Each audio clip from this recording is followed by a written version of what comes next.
Shout out Sniper T on the beat.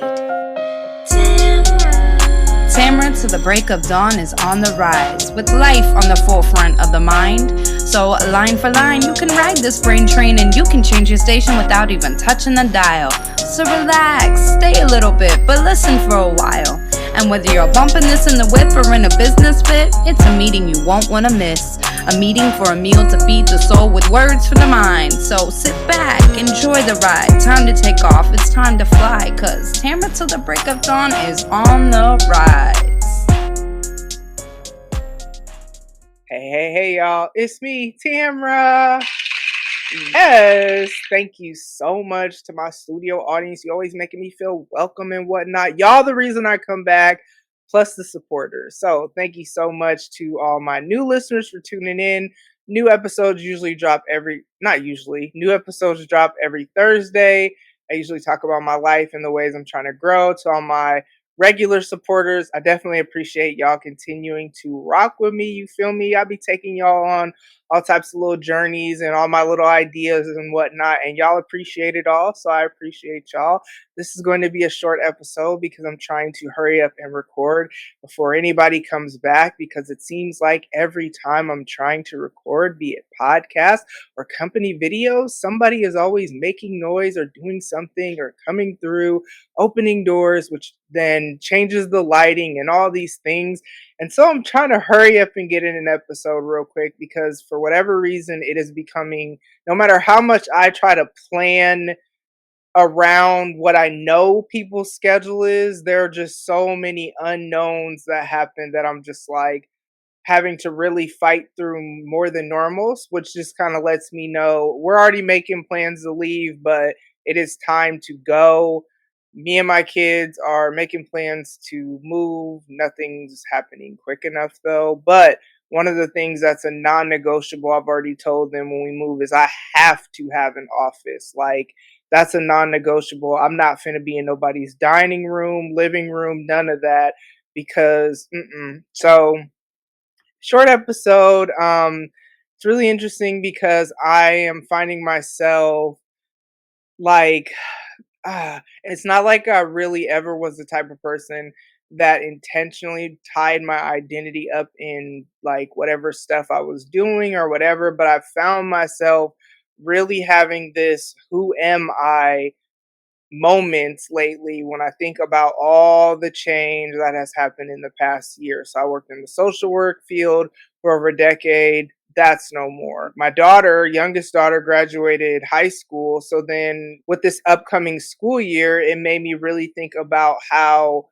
like, this is the first year in a long time that no one is going to have like first day of school. So no first day of school pictures and none of that stuff we normally do. So that's weird. I told y'all I was switching churches, and it's like, man, I was a part of that church for 9 years, and it's literally just because I can't physically attend, but it's just like it was such a part of who I am. And then I served on the creative team there for 7 years. I didn't realize that until they announced that I was leaving. So when I really think about it, I served on the creative team longer than any job I've held consistently in the social work field, because I usually would stay there about 3.5 years, like somewhere around that range.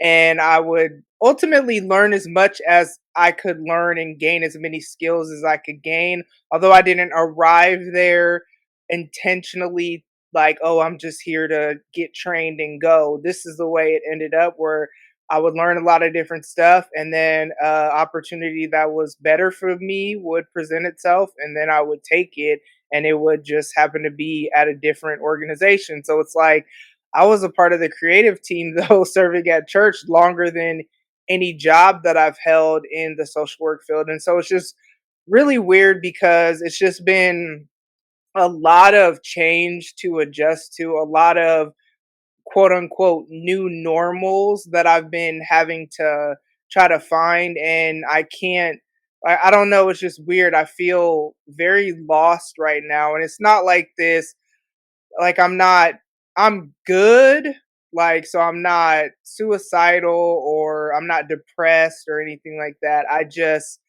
don't really have a sense of familiarity, I guess would be the best way to put it. Like, I'm very much a person that I create habits and patterns and rhythms in my schedule and all that stuff. And I love that because I love the structure and I also love freedom too. So I find ways to kind of marry the two and be free here, but have structure here. And it's worked really well for me.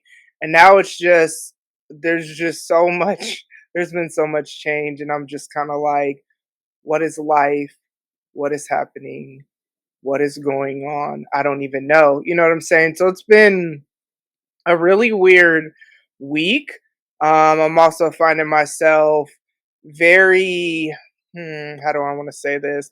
I'm finding where I don't really have the grace or the time. Grace isn't a good word. So we'll say the time for, like, I don't know, so many people, they want to just complain about the same thing over and over again. And I have suddenly become this sounding board people want me to be. I don't answer my phone all the time when it rings because I work 6 days a week. You know what I'm saying? So when I'm working and I'm busy with something, I just don't answer the phone. And I don't even apologize anymore because the reality is, if you're not my kids, I'm not really obligated to do anything for anyone. You know what I mean? Like, yeah, so I don't answer the phone as much because a lot of people just, they just want to dump all this stuff on me, and it's increased where so many people want to reach out, but it's like you don't want to reach out because you want to hang out. You don't even really reach out because you're trying to see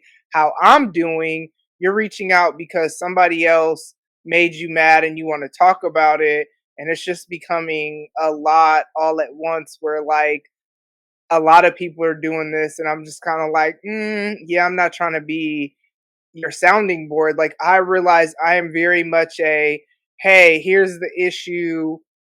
Let's find the solution so we can move forward. And I understand in life, not every problem can be solved, but then you have to figure out how to kind of deal with it. Like, but complaining about stuff that, one, you could change but you choose not to do what's necessary, I really, no, I'm not, no, I'm not doing that. Because why are you talking to me if you don't want to take my advice? Like, mm, yeah, I can't be, yeah, can't do it, you know what I'm saying? So it's been an interesting week since the last episode. And it has been a week since I recorded the last episode because Mondays have kind of been my recording day lately, just to kind of, when I'm like right on target for the week. So if I'm ahead, it doesn't matter. But when I'm like, this is going to be this week's episode, I used to do it Tuesday, sometimes even Wednesday, but nah, I really need to have it done by Monday. I'm really, really, really trying to get ahead, but it's just, I guess as long as I'm not behind, it doesn't really matter. This SOP project that I've literally been working on for months from start to finish. So doing so many different manuals and forms and just all these things for the same client. I have finally submitted final copies of the final documents for this large project. Y'all don't even understand. And I actually met the client in person the other day, and I was telling her, because, like, the beginning part was easier. It's the end when I had to do a lot more research on, like, different regulations and this, that, and the other for her industry. And it was a lot of research, and then reading through, they don't have stuff categorized like efficiently, I feel like, in my opinion, on their website. So it's kind of like reading through a lot of information to make sure that I understood it, to make sure that I understood how to then turn around and write manuals that can explain it to other people.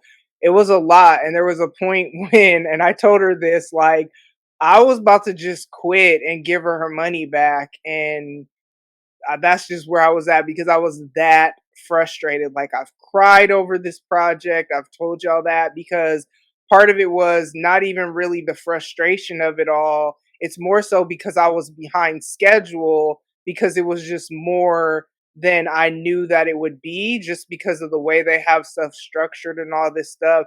And so that in and of itself, like my pride was deeply hurt from being behind on a project, because that literally has never happened. Thank God though, I had already built really, because I've been working with her for months and have done a lot of work for her, and I do good work and she knows that. And also I go above and beyond. So like if I say like, "Oh, you need this manual," but then I get in there, pause, and it really actually needs to be, this other part needs to be a separate manual. I'm just going to do it because it's what makes sense, but I'm not going to charge you extra for that, because that's what I realized was best for the situation, you know what I'm saying? So like she got, a lot.